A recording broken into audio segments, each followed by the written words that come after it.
Ahoy, this is Zdenka, how to use Hohem iSteady M7 gimbal. This is a tutorial for beginners. Today's video is hands-on, practical. I actually have no script. I have nothing ready. I'm just gonna be filming something, and while I'm gonna be filming, I'm gonna teach you how to use this gimbal. This video is brought to you by Hohem. Today I'm filming with iPhone 16 Pro and my settings are 4K resolution, 60 frames per second frame rate. I'm just filming in native camera app. I don't want to make it too complicated today because the main focus is really to learn how to use the gimbal. So let's go ahead, shall we? For this first shot, the gimbal is in pan follow mode. That means that the movement will be only to the sides, but it will be pretty much locked. It's not gonna go up and down. I am just going to start really low to the ground. Obviously, first I'm going to lock brightness and exposure. Move the gimbal to the ground, and I'm using this very handy handle. And heel toe walking forward.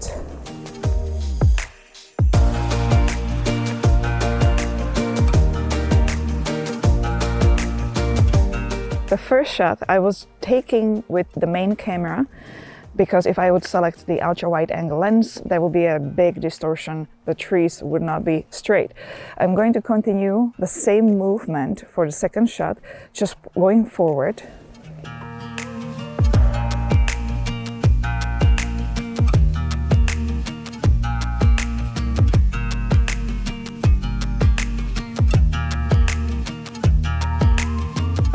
There is a very beautiful ice there, which I would like to capture, but obviously I'm too far away. So for that, I can use 3 times zoom or 5 times zoom. I'm going to go with 5 times zoom, but the trick is here, you have to move extremely slowly. I'm still in pan follow mode. Obviously, the first thing I have to do is lock the brightness and exposure on the screen.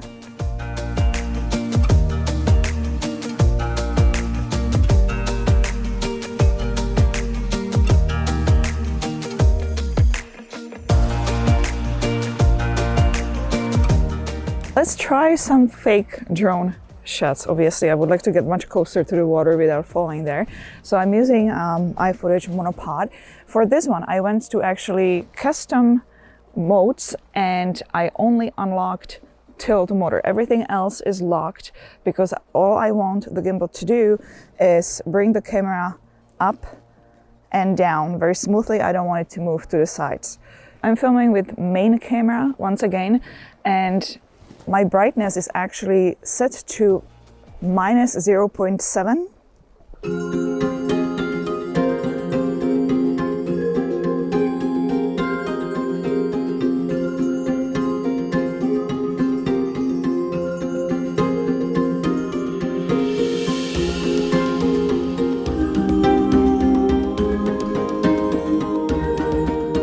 In this shot, I'm still in the custom mode, but this time I locked all the motors because I would like to frame the shot and just move up and down.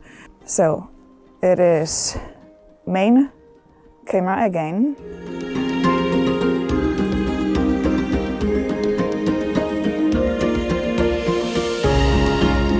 I'm still staying at one spot, same spot. I'm just looking around what can be filmed, and I really love these leading lanes right here. For this one, actually, I am going to go with ultra wide angle lens, and I will set the gimbal again to custom locked because I would like the gimbal to maintain exactly the same framing. And all I'm going to do is just move forward.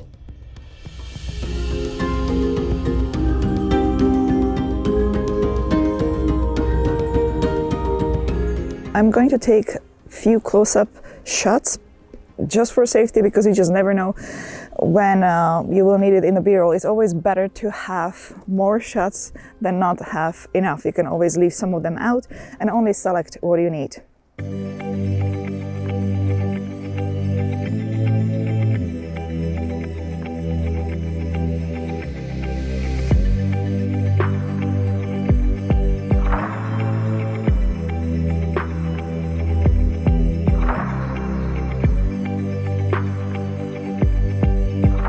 Behind me is a fairly fast stream. I'm sure that you can hear it a little bit. I can't do commentary there because it's just very loud. I will be using monopod once again. I will be also staying in custom mode where I will lock all of the axes and shoot right from above. There are two ways you can frame the shot. You can use your joystick, or what's much faster and much easier way. The gimbal has feature where you can just move the phone around wherever you want and it will remember where you position it.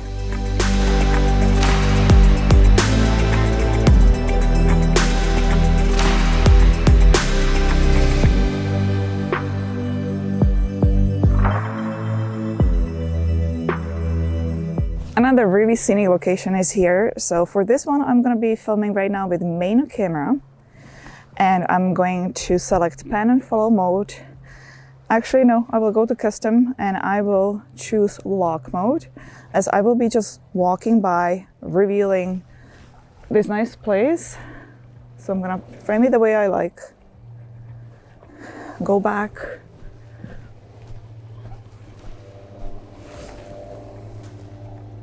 And just reveal the shot.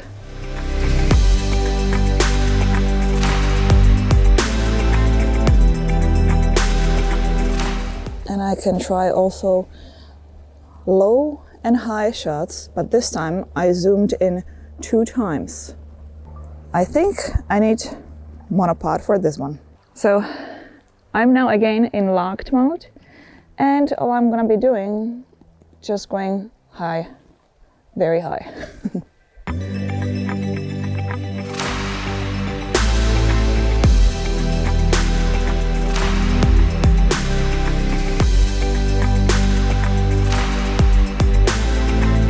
As I was walking beside this river, I really like the view. So let's film just a regular walking shot.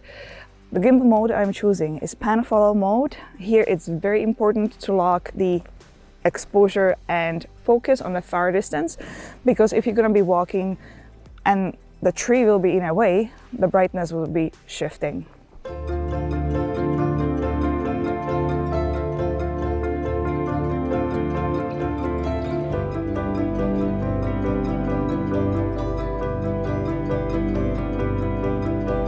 One of the most classic shots you can do in the woods is looking up and let that spin. Let's use the vortex mode.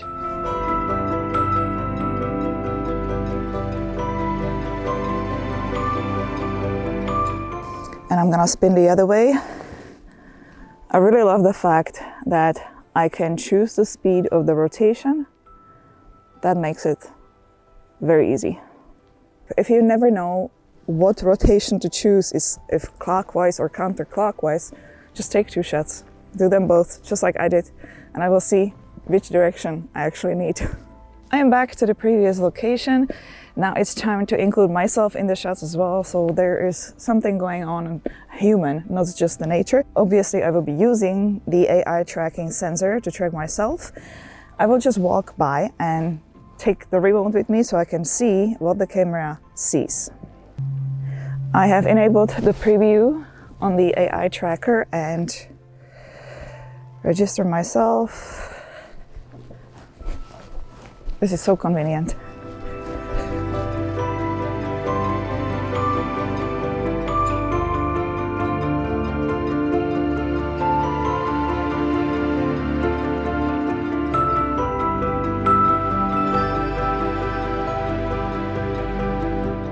I like this view for the shot when I'm actually walking in.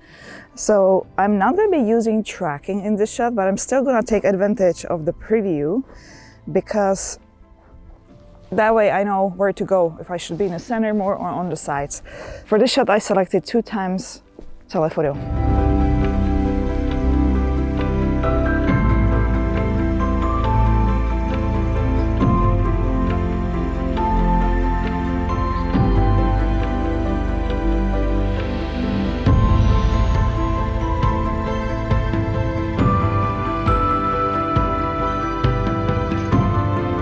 Whenever you're filming in nature, it's a good idea to include some detailed shot. I'm going to be filming this with 2 times zoom, and I'm purposely going to leave the exposure unlocked because I would like to change the focus from the tree to these branches.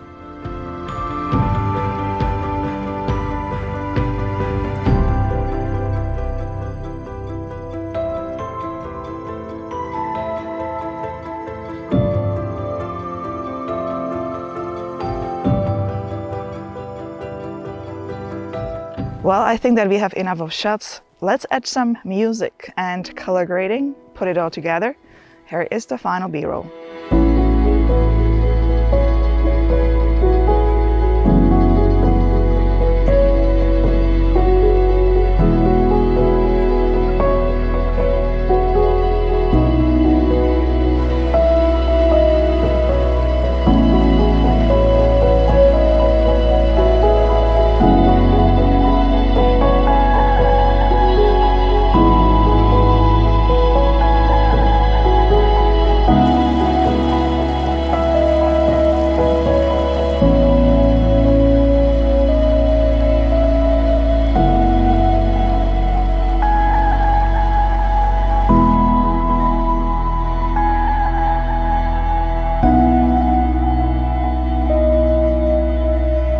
Give it a thumbs up. Don't forget to subscribe for more, as another tutorial with Hohem is coming up. Meanwhile, check out one of these videos next. See you there. Ciao. Ahoj.